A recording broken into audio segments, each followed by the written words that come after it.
and welcome back to Otaku no Video. As always, thank you very much for joining me, where I am thrilled to be able to review the original Mobile Suit Gundam and bring to you my thoughts on that. Spoiler-free review as always.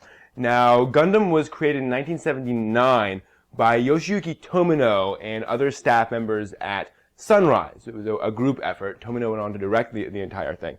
But they'd made quite a few mecha and anime series up to that point, and they wanted to make a more realistic anime series and a more realistic mecha series. Tomino later said and described it that they wanted to make a cinematic anime. And they don't mean that just in the sense of like a movie, but more in the sense of having learned from movies how to tell a really engaging story, something that really draws you in and tells a complete, effective story that way. And this is a realistic war story. It feels more like a World War II drama than anything else. It's like this war existed, and they're just telling sort of an anime version of what happened. And amazingly, it does a great job of communicating that war. You understand the major offensives and the morale of each side. It's set several hundred years in the future, after mankind has started moving its burgeoning population to giant orbiting space colonies. And a group of colonies are basically rebelling against what they see as the oppressive Earth government. They form their own government called the Principality of Zeon, and they're fighting a war of aggression against the Earth Federation. Now, the Earth Federation, interestingly, are the good guys. That's who the protagonists are fighting on the side of. But Zeon is also portrayed as understandable. They're not lizard men from under the ocean. They're not xenophobic aliens. They're people with another point of view. They may be wrong in this case, but you really sympathize with Zeon, especially some of the more low-level characters in Zeon. They're guys fighting this war of independence, basically. So that's one of the more remarkable things about Gundam, is that it's a human story, really. Now, the one thing that people will probably have a problem with in original Mobile Suit Gundam is the animation. It is cheesy. Now, there really hadn't been any well-animated anime up to that point, except for a few movies. So the animation is jerky and simplistic, and there are quite a lot of coloring mistakes, where characters walking along and their cuff will suddenly change from like red to black, things like that. And the animation in general is just low quality, frankly, in a lot of cases. But anime was kind of like that at that point, so you can't take too many points off. When it comes to direction, on the one hand, Gundam is not going to win any awards for cinematography or amazing use of camera angles and things like that, but it is very carefully edited. Shots don't last too long, nor do they feel rushed. It really very effectively communicates what it needs to, and is paced very well in that sense from a pure visual perspective. But where Gundam really shines are the characters. It really carefully constructs those characters, and it shows all the way through. It has a large cast which remains interesting and even develops throughout the course of the story. Most of these characters are thrown together. They don't know each other. They've never worked together before at the beginning of the story, and they have to work together and fight together. And seeing how they come together and forge into a really solid fighting group over the course of these 43 episodes is just remarkable. And it's something, frankly, quite rare in anime. Usually, it'll establish its characters in the first few episodes, and then those relationships will stay pretty static throughout the course of the story. But in Gundam, those relationships really change over the course of the story. And I can't mention the characters without mentioning Char Aznable. He is fighting on the Zeon side, but starting in the first episode, he is presented as a very sympathetic character, and someone that you kind of root for over the course of the entire story. Indeed, he was originally envisioned as someone who was, in a lot of ways, more noteworthy and more sympathetic than the protagonists, more heroic in a lot of ways. So Char emerged as, again, something new, where instead of just having simple evil bad guys, you had somebody working on the other side that you really respected and had his own goals and his own agendas, and was a really interesting person in and of himself. Now, that said, despite the interesting characters, the plot does develop at a quite uneven pace.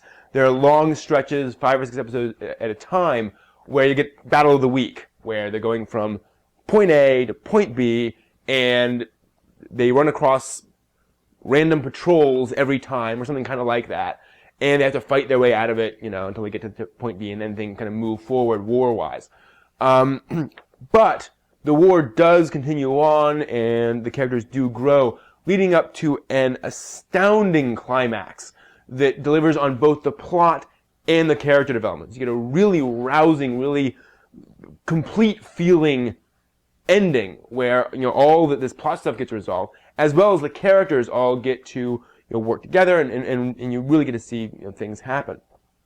Now, that's not to say that this is a story of everyone coming together and just working and everything turns out all right at the end. This is a dark story. Characters die. Good people die for no reason. This was one of the early anime to have some dark stuff happen. It's not terrible, but it does happen. And it's set in a relatively realistic, relatively hard science fiction universe. As is normal with hard science fiction, they came up with a few sort of magic technologies which sort of explain away how you get practical fusion power and the ability to send spacecraft across vast distances and things like that. But once they establish those things, they stick to them very, very straight, where you don't get new magic technology out of nowhere halfway through the series. While mecha do get upgraded and you do get new units and such over the course of the story, it feels like the normal progression of technology during any war, where folks are trying new things and bringing out new stuff. But it's not the typical, well, we need something new this episode, so let's just pull something out of our rear ends. Which is, again, wonderful. Like Gundam establishes this universe where you really feel like you could follow the plots of other units, other characters, other things going on in this war, and they would be equally interesting, and you'd understand what's going on. You understand what kind of mecha they'd have, what kind of units they'd have, and the consequences thereof, and then the relative power of those things. I do want to mention the voices and the voice work. For a long time, we could only get the English dub in America. So I got used to the English dub, and overall, it's quite effective at getting across the characters. I mean, the dub cast is okay. It was a fairly early dub, and the voice actors are not considered the best amongst anime voice acting, which is fine. But they do a solid job in Mobile Suit Gundam, I will say. I do want to point out specifically that Char's voice actor and Bright's voice actor are both perfectly fine. I would certainly listen to them, and I would have them as those, standard voice actors for the rest of Gundam if it were up to me. Of course, the original Japanese voice actors are legendary. I mean, it's some of the best voice acting ever. So, no more need to be said there. Mobile Suit Gundam overall is a true classic. I mean, it literally revolutionized anime. It brought in drama, it brought in seriousness, and it brought in complexity that really hadn't been in anime up to that point. And it was hugely influential on mecha and anime in general for decades to come. If you can handle the simplistic animation, you will find a deftly crafted tale of well-developed characters and a really serious story. And let's have more of that, please. So those are my thoughts on Mobile Suit Gundam. I'll be posting more about this soon. I want to post a review or a video where I actually going to go into more depth about it. But those are the overall sort of review thoughts. If you've seen Gundam or haven't and just want to talk about anime and manga in general, please stop by my website, otakunovideo.net, or shoot me an email. And I would love to talk with you more about this kind of stuff.